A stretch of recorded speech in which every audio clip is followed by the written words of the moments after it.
Hey guys, this is the first example game with my Lifegain is Stupid deck. Opening hand was pretty awful when you look at it. It's only one non-land card, but actually going to keep it anyways. I do have two of the crossroads, so I'm going to be able to get a turn 1 crossroad going up the life, and on turn 2 cycling steeps. Probably put the second one out, you'll see in a minute. So I actually did keep it just because of the fact that it does give me opportunities to draw cards and get real fast on the life gain. At the same time, I will have an untapped land available to me to play this turn 3 Rift Watcher. So my opponent clearly playing Storm. That's the only time you're going to see these lands come into play. So tapping out the first crossroad, going to cycle my card first. Always important to cycle those before you make your land drop, just on the off chance that you draw a card that you find more important. I'm going to put the second one down now because I have no play. Now, this is a pretty good game because Storm is going to find all kinds of trouble with this much life gain. They need to go off usually with Empty the Warrens, but at the same time it takes them, they can get a turn 2 or 3 to get 20 life, but to get more than 20, and having this much early advantage is going to help big time. They can also use Grape Shot, but they're going to have to definitely find a lot of extra help to get this done. So now get Renewed Faith. I really wanted to go up life here. I probably should have put out the Rift Watcher. Either way, you see this is going to give me 2 life, this is going to give me 2 life. There's no rush to put out a blocker, so I decided to cycle the Secluded Steep and then use my remaining lands to cycle the Renewed Faith. So now you see I'm already up to 26 life on turn 2. I'm sorry, that was turn 3 for me, I apologize. Opponent still has not been able to go off, so he's definitely either got a really bad start or is not too familiar with Storm, which does happen on occasion. Join a Cloud Shift, which is great because we have a Rift Watcher available to us.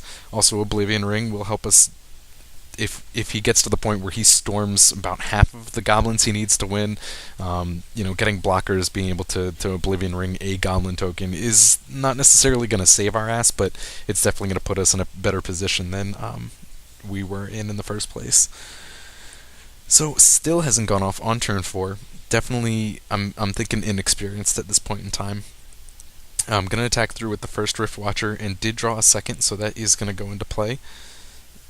And again, leaving the mana available and not F6ing the turn for Cloud Shift.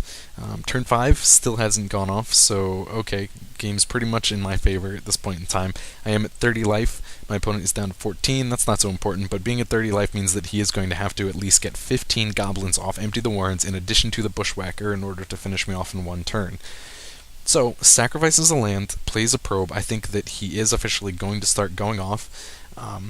It would have been better if he had not used the probe because I would have had Cloud Shift.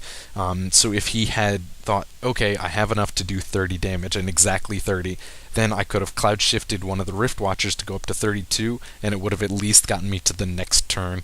Probably wouldn't have saved me if he had exactly 30, but still, being able to hide things is always great. Probes, manas, probes, Chromatic Star. I'm like, okay, I F6 the turn. I'm thinking he's going off. But then he ends his turn, so full hand, I really don't know what went wrong for him.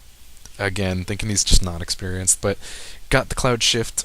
Rift Watcher is on its last counter, and in response to that coming on the stack, to sacrifice it, I do blink it so that it does come back into play and lives, taking me now up to 34 life. Draw into Lone Missionary, which will of course come down, no reason to hold off on things, and swing through on my other Rift Watcher. Now this Rift Watcher is gearing up to die, and my opponent looks like he's going off yet again. Sacrifices lands, Lotus Petal, ideas, Star, what else? Another Lotus Petal, another Lotus Petal. He's got his count up pretty well, another idea, another probe, and ends his turn. Okay. Now, both of these ideas come up, and this is where, usually you cast those if you're going to win, because now he has to go from 8 cards in hand all the way down, discarding 6 cards to 2 cards in hand, which basically means I win. Like I said, he clearly had, you see here he's got Dark Ritual, he's got Rites, clearly had what he needed to get things going. I'm guessing he didn't know the math or didn't think he could pull it off. Didn't think he had the card draw, I guess, to find the Storm card that he needed. So Rift Watcher dies just on the same turn that I draw into Cloud Shift, but at the very least I will be able to save this Rift Watcher. These Missionary attack with the Rift Watcher, 3 cards in hand, the game is over for him. I don't care what he says. Plays a right, but then plays Grape Shot. So now I'm thinking he did have the Grape Shot the whole time. The game's still in my favor, but I do make a bit of a misplay here. In response to this coming on the stack, I use Cloud Shift to try and save the Missionary, but I forgot to, you have two F2 stops here, so you have to kind of approve, you have to okay the trigger for Grape Shot, so the second one comes, and after he has both Grape Shots targeting the single Missionary, then you blink. Definitely did that out of order, but I'm at 44 life at this point in time. There's really no answer that he's going to have for this, and draw into a Seraph, which is great because that is a life gain creature that will not die. So he passes the turn away, he's at 4 life, the Riftwatcher is going to die, but the Seraph will be able to start attacking. Martyr of the Sands is going down, and I do have Oblivion Ring, so I will be able to at least gain some life off it. Swing for 2, my opponent, again, just concedes. He really, I don't know if he made the mistakes here, couldn't calculate right or something, but definitely getting, you see this game ended, I'm at 48 life, definitely way out of reach for Storm to do in a single turn, so that's definitely an awesome showing from this deck.